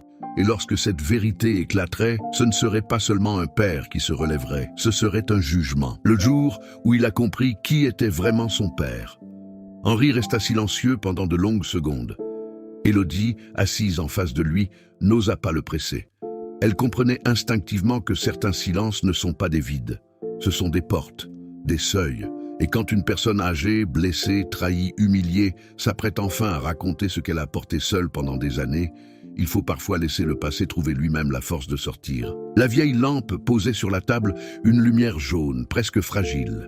Dehors, la pluie recommençait à tomber doucement contre la vitre, comme si la nuit elle-même s'était arrêtée pour écouter. Henri posa la main sur le petit carnet noir. Puis, il parla. « Tu sais déjà une partie de ma vie. La partie visible, le travail, les sacrifices, la mort de ta grand-mère, les études de Julien. Tout cela est vrai, mais ce que presque personne ne sait, c'est que je n'ai pas seulement travaillé pour survivre, j'ai aussi construit, patiemment, quelque chose en parallèle. » Élodie fronça légèrement les sourcils. « Qu'est-ce que vous voulez dire ?» Henri ouvrit le carnet à une page précise. « Après la mort de Claire, j'ai compris une chose. La vie peut arracher les gens du jour au lendemain. Elle ne prévient pas, elle ne négocie pas. Alors j'ai pris une décision. Si un jour je n'étais plus là, mes enfants ne devaient pas seulement recevoir un peu d'argent ou un appartement. Ils devaient recevoir une preuve, une structure, une base solide, quelque chose qui ne dépende pas de l'humeur des banques, ni de la faiblesse des hommes. » Il sortit ensuite de l'enveloppe plusieurs copies de documents soigneusement pliés. Élodie les regarda sans comprendre tout de suite, puis son expression changea. Des références notariales, des statuts, des actes, des relevés anciens, des annexes, des clauses manuscrites. « Grand-père, souffla-t-elle, qu'est-ce que c'est ?» Henri releva lentement les yeux.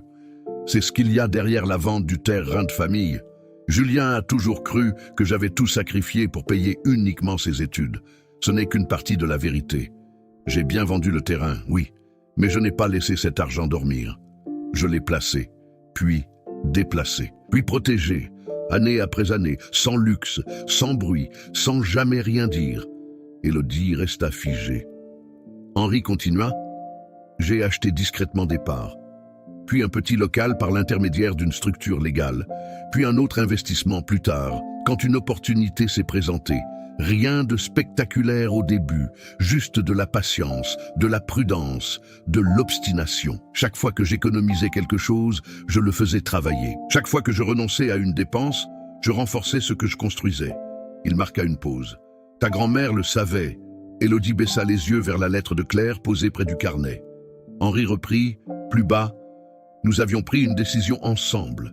Ce patrimoine ne serait jamais donné à quelqu'un uniquement parce qu'il porte notre nom. Il reviendrait à ceux qui resteraient fidèles à l'essentiel, au respect, à la loyauté, à la dignité. Pas à la réussite affichée, pas à l'ambition, pas au sang seul. » Le souffle d'Élodie se fit plus court. « Vous voulez dire que... » »« Oui, » dit Henri. « Une partie importante de ce que possède encore cette famille n'apparaît pas dans la vie visible que Julien croit connaître. » Elle cligna des yeux, bouleversée. « Il ne sait rien de tout ça ?»« Non. »« Rien du tout ?»« Non. » Henri referma doucement le carnet. « Et c'est peut-être là ma faute. J'ai voulu que mon fils m'aime pour ce que j'étais, pas pour ce que je pouvais représenter matériellement. Je ne voulais pas acheter son respect.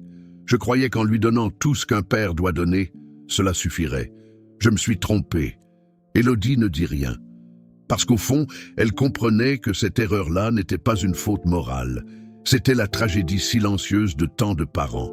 Croire que l'amour transmis avec pureté reviendra naturellement. Henri prit ensuite la petite clé plate. « Tu vois cette clé ? Oui, elle ouvre un coffre. Dans ce coffre, il y a l'original de tout ce que tu viens de voir, plus une lettre testamentaire, plus une clause particulière que très peu de gens connaissent. » Élodie sentit un frisson lui parcourir le dos. « Quelle clause ?» Henri la regarda droit dans les yeux. « Si je suis déclaré inapte à gérer mes affaires ou placé contre ma volonté sur la base d'une manipulation familiale avérée, alors la totalité de la structure principale échappe immédiatement à la branche responsable de cette décision. » Élodie porta instinctivement la main à sa bouche. « Mon Dieu !» Henri hocha lentement la tête. Claire l'avait exigé. À l'époque, je trouvais cela excessif. Elle disait toujours la même chose. Ce n'est pas contre nos enfants. C'est contre ce qu'ils pourraient devenir s'ils oublient la valeur humaine de ce qu'ils reçoivent. J'ai accepté, pour lui faire plaisir, sans imaginer un jour en avoir besoin. Un silence immense tomba dans la pièce. Puis, Élodie murmura « Alors, s'ils vous avaient placé... » « Ils auraient tout perdu, termina Henri. Elle baissa les yeux vers les documents, incapable de parler pendant quelques secondes. Puis, une autre pensée la traversa. « Mais pourquoi maintenant? Pourquoi me montrer ça à moi ?» Henri eut un sourire triste. « Parce que tu es revenu sans rien demander, parce que tu as d'abord cherché la vérité avant de penser au reste. Parce que dans tes yeux, je n'ai pas vu le calcul. J'ai vu la honte, oui, mais une honte vivante. Une honte capable de devenir du courage. » Élodie sentit les larmes monter. « Je ne mérite peut-être pas cette confiance. Ce n'est pas une récompense, c'est une responsabilité. » Il se pencha légèrement vers elle. « Julien croit que je suis un vieil homme seul, affaibli, presque déjà effacé. Il croit que je n'ai plus de prise sur rien. Il croit qu'il peut organiser ma sortie de sa vie comme on gère un déménagement. Il faut maintenant qu'il comprenne qu'on ne déplace pas impunément un père comme un meuble usé. » Élodie leva la tête. Dans ses yeux, quelque chose venait de changer. Ce n'était plus seulement de la peine. C'était une détermination nouvelle. La même qu'on voit chez ceux qui comprennent soudain que se taire serait une deuxième trahison. « Qu'est-ce que vous voulez faire ?» demanda-t-elle. Henri resta silencieux quelques secondes, puis répondit « La vérité, entièrement, devant tout le monde. » Les jours qui suivirent furent d'une précision froide. Élodie prit un congé exceptionnel. Elle accompagna Henri à la banque, au coffre, chez un avocat recommandé par une ancienne connaissance de Claire, puis chez le notaire historique de la famille. Pas celui que Julien avait amené, mais un autre, beaucoup plus ancien, qui connaissait certains actes d'origine. Cet homme, maître Delorme, relut les documents avec une attention grave. Plus il avançait, plus son visage devenait fermé. Enfin, il retira ses lunettes et regarda Henri. « Vous n'avez donc encore rien révélé à votre fils ? » « Rien. » Et il a essayé de faire intervenir un notaire tiers, une assistante sociale, des modifications administratives ? « Oui. » « Avez-vous des preuves de ces interventions ? » « Quelques-unes. Et d'autres sont traçables. » Maître Delorme hocha lentement la tête. « Alors nous allons tout mettre en ordre. Mais il faut agir vite et proprement. » Élodie regarda tour à tour l'avocat et son grand-père. Elle comprenait désormais que cette affaire dépassait la simple douleur familiale. Il y avait une tentative de dépossession morale, une volonté de construire juridiquement l'image d'un vieil homme devenu incapable. Et cela, si rien n'était arrêté à temps, aurait pu suffire à accélérer un placement, à réorienter la gestion, à justifier la vente du logement, puis à installer une dépendance presque irréversible. Mais cette fois, Henri n'était plus seul. Pendant que Maître Delorme préparait les notifications et les protections urgentes, Élodie s'occupa d'autre chose, rassembler le décor humain du jugement à venir. Pas un tribunal officiel, quelque chose de plus dur, plus intime, plus impossible à fuir, une réunion familiale. Elle contacta quelques proches encore, en lien avec la famille. Une cousine de Claire, un ancien voisin qui connaissait Henri depuis 30 ans, un parrain discret, 2 personnes assez éloignées de Julien pour ne pas être sous son influence directe, mais assez proches pour que leur présence compte. Puis, à la demande de Maître Delorme, une convocation simple mais formelle fut adressée à Julien. Objet, réunion urgente relative à la situation patrimoniale et personnelle de Monsieur Henri Valmont. Julien répondit presque immédiatement. Il voulait savoir de quoi il s'agissait. On ne lui dit presque rien. Seulement que sa présence était indispensable. Il vint. Bien sûr qu'il vint. Parce que les gens persuadés de contrôler une situation se présentent souvent avec assurance au moment précis où ils vont la perdre. La réunion eut lieu dans le bureau de Maître Delorme, un endroit sobre, boisé, ancien, où chaque meuble semblait dire que le temps long a toujours plus de poids que les stratégies rapides. Quand Julien entra avec Camille, il comprit immédiatement que quelque chose n'allait pas. Henri était là, assis droit, plus droit qu'il ne l'avait vu depuis des mois. Élodie était à ses côtés, et cela, déjà, suffit à déstabiliser Julien. Son regard passa d'Henri à la jeune femme, puis revint. « Élodie, qu'est-ce que tu fais ici ?» Elle ne répondit pas. Camille, elle, comprit plus vite que lui que la situation leur échappait. Son visage resta maîtrisé, mais ses yeux devinrent durs. Maître Delorme invita tout le monde à s'asseoir. Julien, nerveux, prit la parole le premier. « J'aimerais qu'on m'explique ce qui se passe. » Maître Delorme joignit les mains devant lui. « Nous allons vous l'expliquer, monsieur Valmont. Mais je vous demande d'écouter jusqu'au bout avant d'intervenir. » Julien croisa les bras, déjà irrité. Henri ne le quittait pas des yeux. Il n'y avait plus dans son regard la peine soumise des derniers mois. Il y avait encore de la tristesse, oui, mais une tristesse désormais accompagnée d'une clarté presque redoutable. Maître Delorme commença calmement. « Nous avons ici plusieurs éléments documentés, faisant apparaître des tentatives récentes de requalification de la situation personnelle de monsieur Henri Valmont. Des interventions administratives non neutres, ainsi que des démarches préparatoires visant à faciliter contre sa volonté une éventuelle mise sous contrôle pratique et patrimonial. » Julien fronça immédiatement les sourcils. « Pardon ?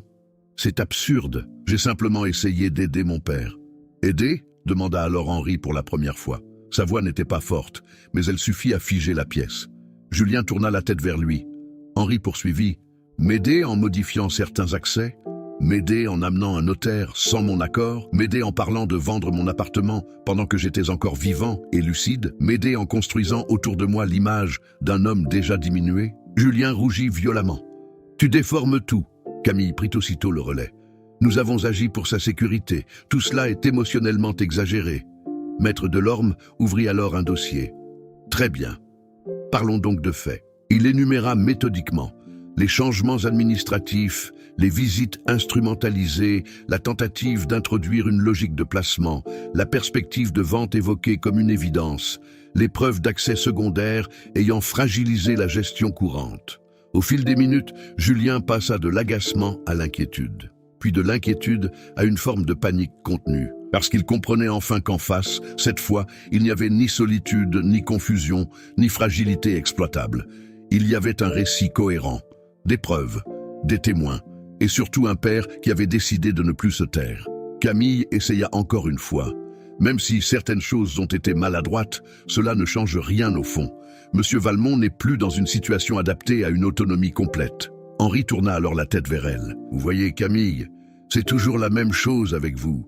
Vous parlez de moi comme d'un dossier, jamais comme d'un homme. » Puis, il regarda Julien, longtemps, avant de dire « Et toi, tu l'as laissé faire.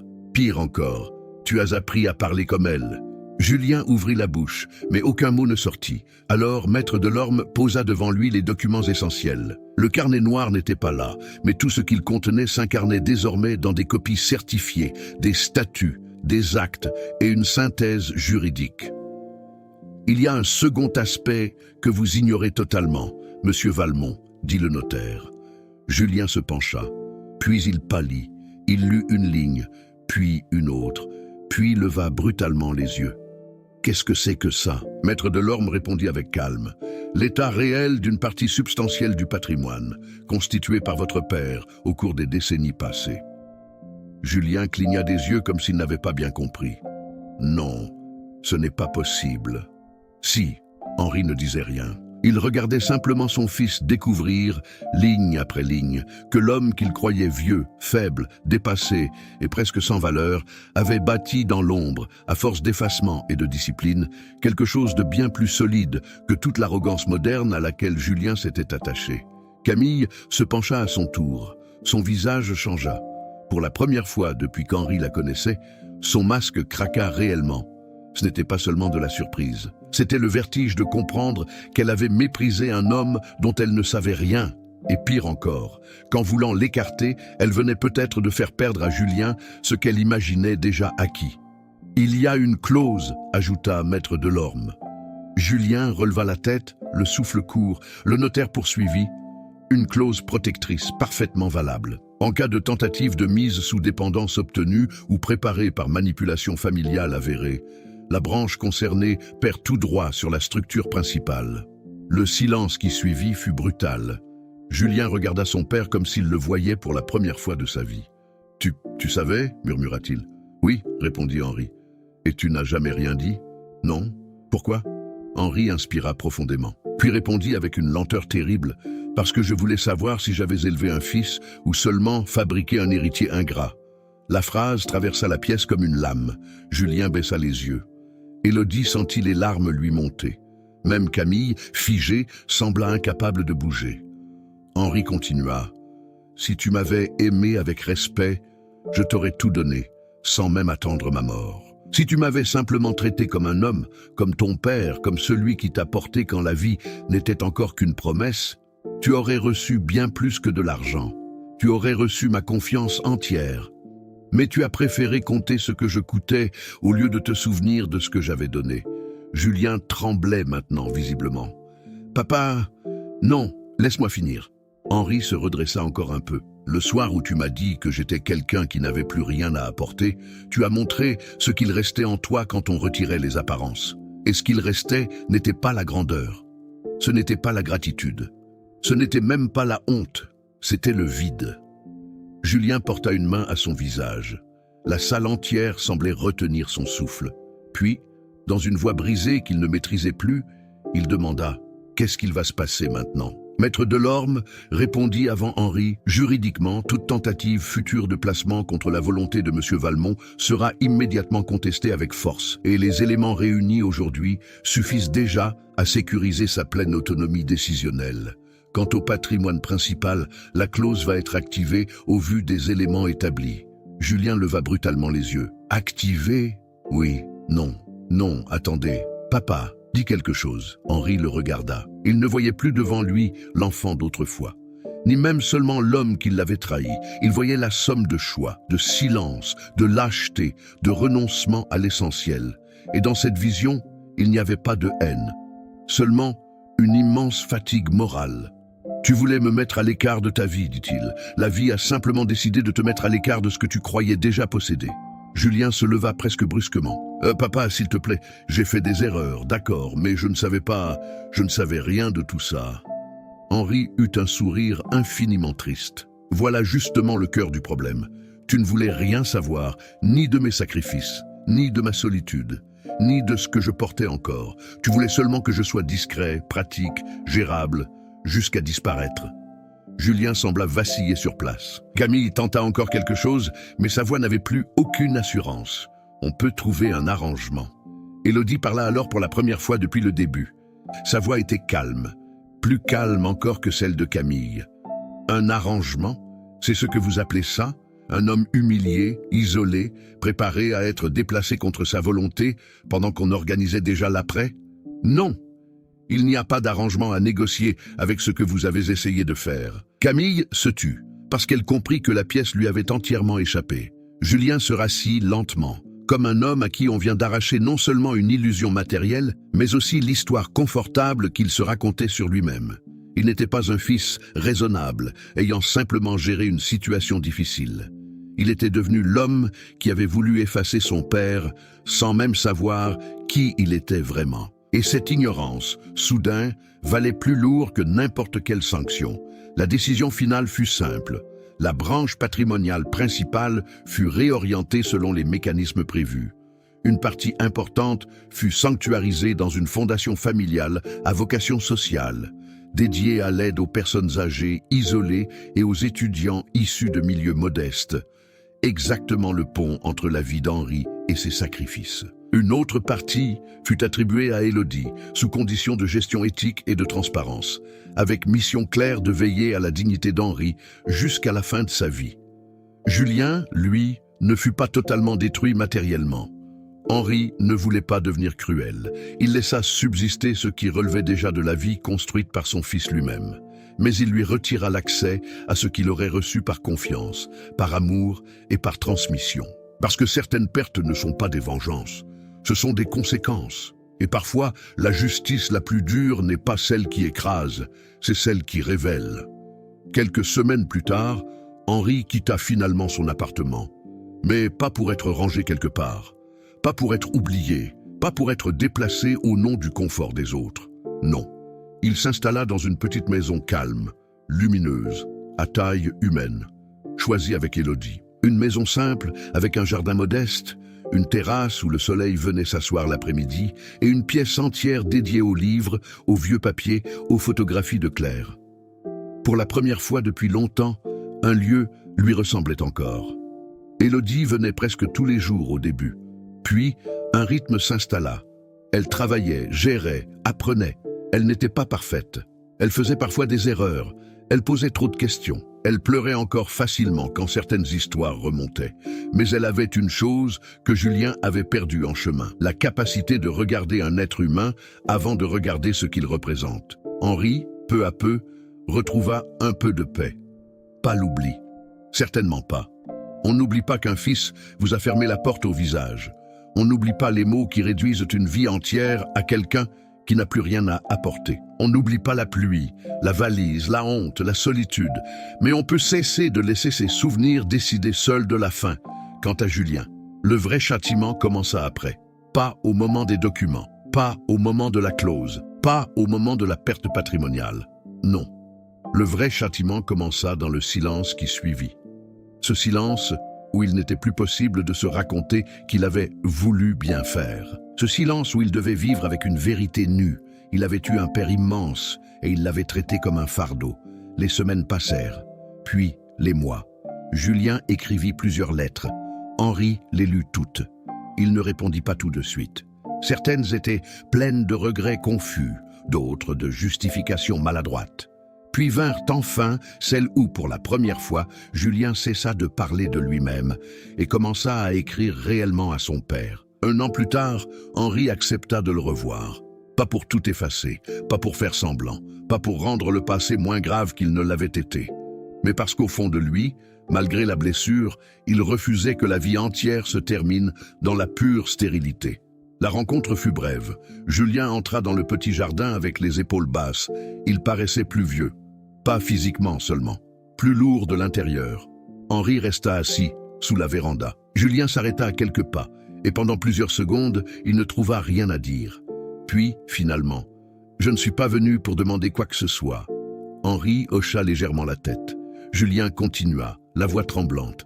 « Je suis venu parce que j'ai compris trop tard que je ne savais rien, rien de vous, rien de ce que vous étiez, rien de ce que vous aviez fait. Et pire encore, je n'ai même pas essayé de savoir. J'ai regardé vos vêtements, votre âge, votre fatigue, votre silence, et j'ai cru avoir compris votre valeur. Je me suis trompé d'une manière que je porterai toute ma vie. » Henri l'écouta sans l'interrompre. Julien baissa les yeux. « Je ne vous demande pas de me pardonner aujourd'hui. Je ne suis même pas sûr de le mériter un jour. Je voulais seulement que vous sachiez que je le vois maintenant. » Enfin, Henri regarda longtemps son fils. Puis il répondit avec cette lenteur grave qui appartient aux hommes qui ont traversé trop de choses pour parler vite. Ce n'est pas quand un père tombe qu'on découvre qui il était. C'est à la manière dont on le traite lorsqu'il devient fragile. Julien ferma les yeux. Henri ajouta « Tu as voulu savoir trop tard qui j'étais. Alors maintenant, apprends d'abord à devenir quelqu'un devant qui un père n'aurait plus jamais besoin de se protéger. » Ce jour-là, Henri ne lui ouvrit pas encore totalement son cœur, mais il ne lui referma plus la porte au visage. Et pour Julien, c'était déjà une forme de grâce. Le soir, après son départ, Élodie vint s'asseoir près d'Henri. Le jardin sentait la terre humide et le bois chaud. Le ciel se teintait de bleu profond. « Vous pensez qu'il changera ?»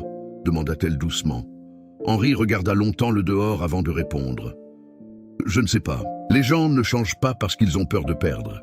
Ils changent quand ils commencent enfin à avoir honte de ce qu'ils ont été. » Sans chercher à maquiller cette honte, Élodie hocha la tête.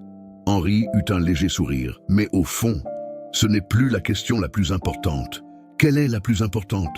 demanda-t-elle. Il tourna les yeux vers elle. « Que personne ne confonde plus jamais la fragilité avec l'insignifiance. » Élodie sentit sa gorge se serrer. Henri reprit, presque pour lui-même, « Un vieil homme fatigué n'est pas un poids mort. Une mère dépendante n'est pas un meuble à déplacer. Un père pauvre n'est pas un homme sans valeur. Ceux qui ne comprennent cela qu'après avoir tout perdu, apprennent la vie par le côté le plus dur. » Le vent passa doucement dans les feuilles. La nuit s'installait. Et pour la première fois depuis très longtemps, ce n'était plus une nuit de chute, c'était une nuit de réparation. On découvre rarement la grandeur d'un parent quand il est encore fort. On la découvre ou on la trahit au moment précis où il devient vulnérable. Celui qui humilie son père parce qu'il le croit fini, pauvre, faible ou encombrant, ne révèle pas la vérité sur ce père. Il révèle seulement la misère de son propre cœur. Et parfois, la justice n'arrive pas avec des cris. Elle arrive avec le passé qu'on a méprisé, qui se lève, ouvre ses preuves, et vous oblige enfin à regarder en face ce que vous êtes devenu. Si cette histoire vous a touché, dites-moi en commentaire.